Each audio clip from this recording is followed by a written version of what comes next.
હું છેલ્લા 4-5 દિવસથી અહીંયા છું. અમે 4-5 દિવસથી રજૂઆત સરકારને કરીને અમે થાકી ગયા છીએ સાહેબ.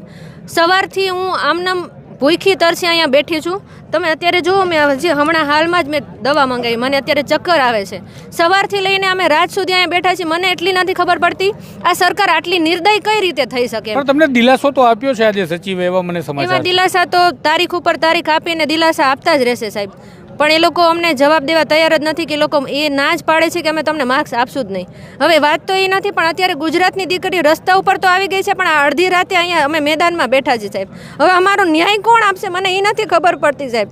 મારે ઘરે અત્યારે મારાથી ફોન આવે છે કે તારે કરવાનું છે શું, ઘરે આવવાનું છે કે આંદોલન કરવાના છે એમ. તો અમારે ક્યાં જવું ન્યાય લેવા માટે, તમે કહો અમને. ઘરના લોકો શું કહે છે હવે?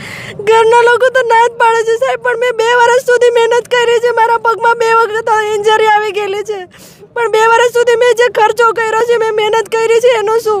હવે ઘરે એમ કહે છે કે તું ઘરે પાછી આવી જાવ, તો મારી આ 2 વર્ષની મહેનતનું ને પૈસા મેં જે રોક્યા છે એનું શું કરવાનું? અને સવારથી અમારી હાલત આવી છે. આ લોકોને કંઈક ખબર પડે છે કે નહીં? આટલી નિર્દય કઈ રીતે બની શકે આ સરકાર?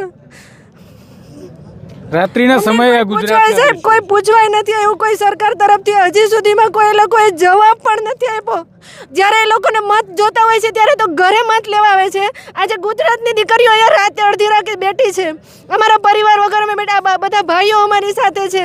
નકર અમારે ક્યાં જવાનું? અમે જઈમાં પણ નથી, જો દવાના આધારે અહીંયા બેઠા છીએ. મને ખુદને અત્યારે ચક્કર આવી રહ્યા છે, છતાંય હું અહીંયાથી હટવાની નથી. જ્યાં સુધી એ લોકો જવાબ નહીં આપે, માર્ક્સ નહીં આપે, ત્યાં સુધી હું તો અહીંયાથી હટવાની નથી. કદાચ કાલ સવારે મને કાંઈ પણ થઈ જાય ને તો એની જવાબ